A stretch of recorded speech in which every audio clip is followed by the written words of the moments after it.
Hello दोस्तों, स्वागत है आप सभी के अपने चैनल आर के एक्सपर्ट क्लासेस में। तो अभी के इस क्लास में मैट्रिक फाइनल बोर्ड परीक्षा 2026 के लिए क्लास 10th हिंदी के हम लोग 50 वैसे महत्वपूर्ण ऑब्जेक्टिव क्वेश्चन देखेंगे जो मैट्रिक बोर्ड परीक्षा 2026 में पूछा जाएगा। तो आप लोग से रिक्वेस्ट है कि आप लोग इस क्लास को पूरा वॉच कीजिएगा। इस क्लास में हम लोग हिंदी के टोटल 50 VVI ऑब्जेक्टिव क्वेश्चन देखेंगे मैट्रिक बोर्ड परीक्षा 2026 के लिए। तो प्रश्न संख्या 1 से लेकर 50 तक वस्तुनिष्ठ यानी ऑब्जेक्टिव टाइप क्वेश्चन यहाँ पर इस क्लास में दिया गया है, जिनके साथ 4 विकल्प दिया गया है, जिनमें से एक सही है और अपने द्वारा चुने गए सही विकल्प का OMR सीट पर यहाँ पर चिन्हित करना होता है एग्जाम में। तो आप लोग भी आंसर देते चलिएगा। पहला नंबर क्वेश्चन यहाँ पर पूछा गया है कि भारतीय संविधान के निर्माता के रूप में हम किन्हें जानते हैं। बताना है कि भारतीय संविधान के निर्माता के रूप में हम किन्हें जानते हैं। 4 ऑप्शन दिया गया है। ए ऑप्शन है महात्मा गांधी, बी ऑप्शन है डॉक्टर भीमराव अंबेडकर और सी ऑप्शन है पंडित जवाहरलाल नेहरू और डी ऑप्शन है सुभाष चंद्र बोस। तो बताना है कि भारतीय संविधान के निर्माता के रूप में हम किन्हें जानते हैं। तो आपको याद रखना है कि भारतीय संविधान के निर्माता के रूप में हम किन्हें जानते हैं, तो डॉक्टर भीमराव अंबेडकर को जानते हैं। ऑप्शन नंबर बी बिल्कुल राइट आंसर हो जाएगा फर्स्ट क्वेश्चन का, डॉक्टर भीमराव अंबेडकर को जानते हैं। क्वेश्चन नंबर 2 पूछा गया है कि कासु मदन के साथ किस खेल में शारिक होना चाहता था। तो राइट आंसर आपको याद रखना है लट्टू के खेल में, option number D right answer हो जाएगा। क्वेश्चन नंबर 3 पूछा गया है वारन हेस्टिंगस था। वारन हेस्टिंगस क्या था? 4 ऑप्शन दिया गया है। भारत का गवर्नर जनरल या फारस का राजा या फिर महान दार्शनिक या प्रसिद्ध समाज सुधारक। बताना है कि वारन हेस्टिंगस था क्या था। तो आपको याद रखना है वारन हेस्टिंगस भारत का गवर्नर जनरल था। ऑप्शन नंबर ए बिल्कुल राइट आंसर हो जाएगा क्वेश्चन नंबर 3 का। क्वेश्चन नंबर 4 पूछा गया है कि महारानी विक्टोरिया ने नाइट को उपाधि प्रदान की। तो राइट आंसर हो जाएगा, 4 ऑप्शन दिया गया है, मैक्स मुलर को, अमरकांत को, बिरजू महाराज को, अशोक वाजपेयी को। बताना है यहाँ पर 4 नंबर क्वेश्चन में कि महारानी विक्टोरिया ने नाइट को उपाधि प्रदान की। तो मैक्स मुलर को आपको याद रखना है, राइट आंसर ऑप्शन नंबर ए हो जाएगा। भारत से हम क्या सीखे पाठ के लेखक हैं मैक्स मुलर, आपको याद रखना है। अमरकांत ये बहादुर कहानी के लेखक हैं। 5 नंबर क्वेश्चन है कि सर विलियम जोन्स ने भारत की यात्रा कब की थी। बताना है यहाँ पर 5 नंबर क्वेश्चन में सर विलियम जोन्स ने भारत की यात्रा कब की थी। तो राइट आंसर आपको याद रखना है 1783 में भारत की यात्रा की थी। ऑप्शन नंबर डी बिल्कुल करेक्ट आंसर होगा। क्वेश्चन नंबर 6 पूछा गया है कि आचार्य हरजारी प्रसाद द्विवेदी ने साहित्य की किस विधा में लेखन नहीं किया है। तो राइट आंसर आपको याद रखना है निबंध। क्वेश्चन नंबर 7 पूछा गया है कि पहले पहल किन राजाओं के लेखों की लिपि को ही नंदी नागरी नाम दिया गया था। तो राइट आंसर आपको याद रखना है विजयनगर के राजाओं का। ऑप्शन नंबर बी बिल्कुल राइट आंसर। क्वेश्चन नंबर 8 पूछा गया है देवनागरी लिपि में मुद्रण के टाइप कब बने। देवनागरी लिपि में मुद्रण के टाइप कब बने। तो राइट आंसर आपको याद रखना है कि 2 सदी पहले। ऑप्शन नंबर ए बिल्कुल करेक्ट आंसर। क्वेश्चन नंबर 9 पूछा गया है कि बहादुर शीर्षक कहानी के कहानीकार कौन है। तो बहादुर एक कहानी है और बहादुर कहानी के लेखक बताना है, कहानीकार कौन है। तो अमरकांत है, राइट आंसर ऑप्शन नंबर ए हो जाएगा।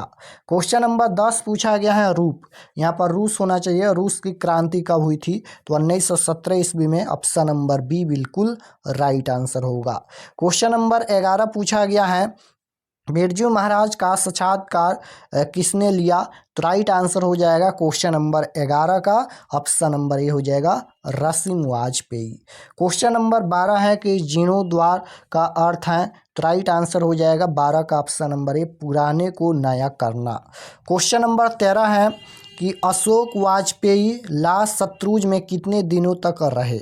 बताना है क्वेश्चन नंबर 13 में अशोक वाजपेयी लाल शत्रुंज में कितने वर्षों तक रहे। तो राइट आंसर हो जाएगा 19 दिन। ऑप्शन नंबर ए बिल्कुल करेक्ट आंसर हो जाएगा। मछली कौन खाता था। तो राइट आंसर हो जाएगा यहाँ पर क्वेश्चन नंबर 14 का पिताजी। Option number B right answer हो जाएगा। मछली एक कहानी है, मछली कहानी के लेखक कौन है? तो आपको याद रखना है विनोद कुमार शुक्ल। क्वेश्चन नंबर 15 पूछा गया है कि टॉल्स्टॉय किस देश के साहित्यकार थे? टॉल्स्टॉय किस देश के साहित्यकार थे? अमेरिका, इटली या रूस या दक्षिण अफ्रीका? टॉल्स्टॉय किस देश के साहित्यकार थे? तो आपको याद रखना है राइट आंसर हो जाएगा रूस, ऑप्शन नंबर सी बिल्कुल राइट आंसर। क्वेश्चन नंबर 16 है कि गुरु नानक के पद किस भाषा में रचित हैं? तो राइट आंसर हो जाएगा पंजाबी मिश्रित ब्रज भाषा में, option number C right answer. Question number 17 पूछा गया है कि सुजान रसखान में किसकी भक्ति का वर्णन है? सुजान रसखान में किसकी भक्ति का वर्णन है? तो राइट आंसर हो जाएगा कृष्ण की, ऑप्शन नंबर बी बिल्कुल राइट आंसर। 18 नंबर क्वेश्चन है कि किसने कहा था इन मुसलमान हरिजन पे कोटि हिंदू वारिये? किसने कहा था? तो आपको याद रखना है किसने कहा था, भारतेंदु हरिश्चंद्र ने, ऑप्शन नंबर बी बिल्कुल राइट आंसर हो जाएगा। क्वेश्चन नंबर 19 है घानानंद किससे प्रेम करते थे? घानानंद किससे प्रेम करते थे? तो राइट आंसर हो जाएगा यहाँ पर सुजान नामक नर्तकी से, ऑप्शन नंबर सी बिल्कुल राइट आंसर हो जाएगा। क्वेश्चन नंबर 20 है स्वदेशी के लेखक कौन है? तो राइट आंसर हो जाएगा प्रेमगन, option number B right answer. Question number 21 पूछा गया है कि ग्राम्य काव्य संकलन की कविताओं पर किसका प्रभाव पड़ा है? तो राइट आंसर हो जाएगा इसका यथार्थवाद का, ऑप्शन नंबर ए राइट आंसर। क्वेश्चन नंबर 22 है दिनकर ने कविता में जनतंत्र का जन्म शीर्षक कविता में दुधमुही शब्द का प्रयोग किसके लिए किया है? तो राइट आंसर हो जाएगा यहाँ पर जनता के लिए, ऑप्शन नंबर डी बिल्कुल राइट आंसर होगा। क्वेश्चन नंबर 23 पूछा गया है कि जापान के हिरोशिमा नामक नगर पर अणु बम किसने गिराया? बताना है क्वेश्चन नंबर 23 में जापान के हिरोशिमा नामक नगर पर अणु बम किसने गिराया? अमेरिका ने या रूस ने या चीन ने या फिर इंग्लैंड? तो राइट आंसर क्या हो जाएगा, जापान के हिरोशिमा नामक नगर पर अणु बम किसने गिराया था? तो राइट आंसर हो जाएगा इसका अमेरिका ने, ऑप्शन नंबर ए बिल्कुल राइट आंसर हो जाएगा। क्वेश्चन नंबर 24 है कि आत्मजवी किसकी रचना है? आत्मजवी किसकी रचना है? तो राइट आंसर हो जाएगा यह रचना है कुंवर नारायण, ऑप्शन नंबर बी बिल्कुल राइट आंसर। 25 नंबर क्वेश्चन है कि दंगे आगजनी और बमबारी से किसका चित्रण हुआ है? तो राइट आंसर हो जाएगा 25 नंबर का सामाजिक अर्थात का, ऑप्शन नंबर ए बिल्कुल राइट आंसर हो जाएगा। क्वेश्चन नंबर 26 है कि अनामिका किस काल की कवित्री है? अनामिका किस काल की कवित्री है? तो राइट आंसर हो जाएगा इसका समकालीन, ऑप्शन नंबर सी बिल्कुल राइट आंसर होगा। क्वेश्चन नंबर 27 पूछा गया है लौटकर आऊँगा फिर कविता में कवि का कौन सा भाव प्रकट होता है? तो राइट आंसर हो जाएगा इसका मातृभूमि प्रेम, option number A correct answer. Question number 28 पूछा गया है कि दही वाली मगम्मा कहानी जो है लेखक कौन है? तो राइट आंसर हो जाएगा श्रीनिवास, ऑप्शन नंबर सी बिल्कुल राइट आंसर। क्वेश्चन नंबर 29 है कि ढाते विश्वास कहानी को किस भाषा से हिंदी में अनुवाद किया गया है? बताना है कि ढाते विश्वास कहानी को किस भाषा से हिंदी में अनुवाद किया गया है? तो राइट आंसर आपको याद रखना है उड़िया, ऑप्शन नंबर ए बिल्कुल करेक्ट आंसर होगा। नेक्स्ट क्वेश्चन है 30 नंबर सातकोरी होता कथकार है? तो राइट आंसर हो जाएगा इसका option number B Oriya. Next question 31 number देखिए पूछा गया है मंगू के अलावा उसकी माँ की कितने संतानें थी? तो राइट आंसर क्वेश्चन नंबर 31 का हो जाएगा 3, ऑप्शन नंबर डी। पपाती किसकी बेटी थी? पपाती किसकी बेटी थी? तो राइट आंसर हो जाएगा इसका वल्ली अम्माल की, ऑप्शन नंबर यहाँ पर सी बिल्कुल राइट आंसर हो जाएगा। 33 नंबर क्वेश्चन है पहले दिन पपाती को कौन सी बीमारी? तो राइट आंसर हो जाएगा बुखार, option number C. Question number 34 है धरती कब तक घूमेगी की नायिका कौन है? धरती कब तक घूमेगी नायिका कौन है? तो राइट आंसर हो जाएगा क्वेश्चन नंबर 34 का Sita, option number B right answer. 35 number question है सीता के बड़े बेटे का क्या नाम था? तो तो राइट आंसर हो जाएगा इसका बड़े बेटे का नाम पूछा गया है, तो कैलाश था। ऑप्शन नंबर बी बिल्कुल राइट आंसर। हिंदी में प्रत्यय होते हैं, अब यहाँ पर व्याकरण का प्रश्न पूछा गया है। हिंदी में कितने प्रत्यय होते हैं, 4 या 2 या 3 या 5? हिंदी में प्रत्यय होते हैं, तो राइट आंसर आपको याद रखना है, हिंदी में 2 प्रत्यय होते हैं। Right answer option number B हो जाएगा। क्वेश्चन नंबर 37 है, नायक किस संधि का उदाहरण है? नायक किस संधि का उदाहरण है? तो राइट आंसर हो जाएगा इसका, नायक किस संधि का उदाहरण है? अयादी संधि, ऑप्शन नंबर सी बिल्कुल राइट आंसर। देवर्षि का संधि विच्छेद पूछा गया है। देवर्षि का संधि विच्छेद क्या होता है? देव प्लस ऋषि, ऑप्शन नंबर बी बिल्कुल राइट आंसर। 39 नंबर क्वेश्चन है कि पाप पूर्ण शब्द किस समास का उदाहरण है? समास पूछा गया है यहाँ पर, तो देखिए बीच में योजक चिन्ह लगा है, तो ये कौन सा समास हो जाएगा? तो ये हो जाएगा यहाँ पर तत्पुरुष समास हो जाएगा, ऑप्शन नंबर सी बिल्कुल राइट आंसर होगा। द्विगु समास नहीं होगा, यहाँ पर तत्पुरुष समास होगा। Correct answer option number C. Question number 40 है, नवग्रह शब्द किस समास का उदाहरण है? अब यहाँ पर नवग्रह है, नवग्रह शब्द में पहला जो देखिएगा तो संख्यावाचक है, नवग्रह। यहाँ पर पहला जो है वह 9 संख्यावाचक शब्द है, तो 9 संख्या का बोध हो रहा है, तो ये संख्यावाचक होगा, और संख्यावाचक होगा तो इसे हम लोग द्विगु समास बोलते हैं। राइट आंसर ऑप्शन नंबर ए हो जाएगा। क्वेश्चन नंबर 41 है कि अनन्वय क्या है? तो राइट आंसर हो जाएगा इसका 1, option number D right answer. 42 number question है, कठिन का विलोम क्या है? कठिन का विलोम पूछा गया है, तो कठिन का विलोम, विलोम शब्द मतलब उल्टा शब्द, कठिन का उल्टा सरल हो जाएगा।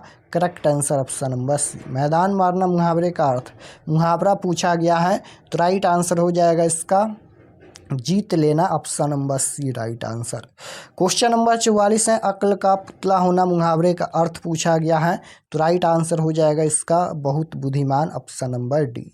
45 है कि निम्नलिखित शब्दों में कौन सा शब्द शुद्ध है? बताना है कि निम्नलिखित शब्दों में कौन सा शब्द शुद्ध शब्द है, तो राइट आंसर इसका हो जाएगा, शुद्ध शब्द पूछा गया है, तो अंतर्देशीय, ऑप्शन नंबर सी बिल्कुल राइट आंसर। क्वेश्चन नंबर 46 है, हराम की कमाई हराम में जाती है के लिए सही वाक्य कौन सा है?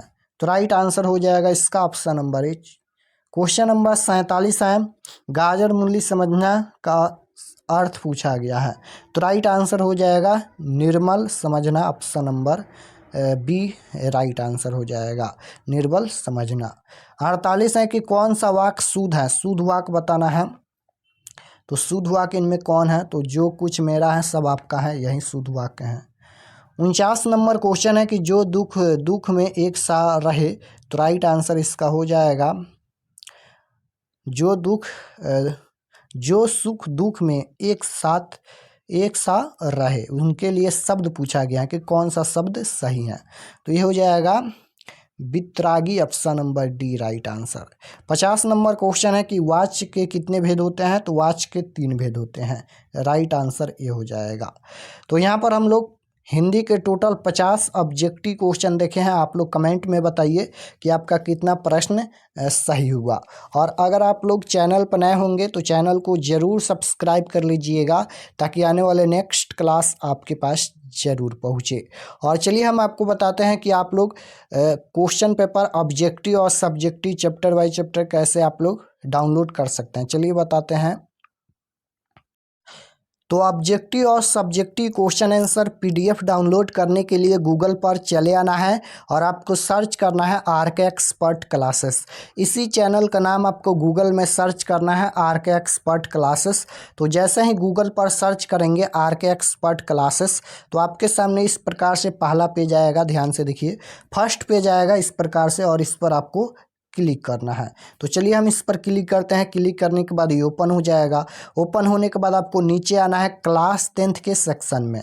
तो यहाँ पर देख सकते हो ऊपर में ही मिल जाएगा क्लास 10th का सेक्शन, और इसमें सभी सब्जेक्ट का चैप्टर वाइज ऑब्जेक्टिव और सब्जेक्टिव क्वेश्चन आंसर दिया गया है। जो भी चैप्टर बाई चैप्टर यानी जो भी चैप्टर का देखना है, जो भी सब्जेक्ट का देखना है, उस पर क्लिक करके आप लोग ऑब्जेक्टिव सब्जेक्टिव देख सकते हैं और उसको डाउनलोड भी कर सकते हैं।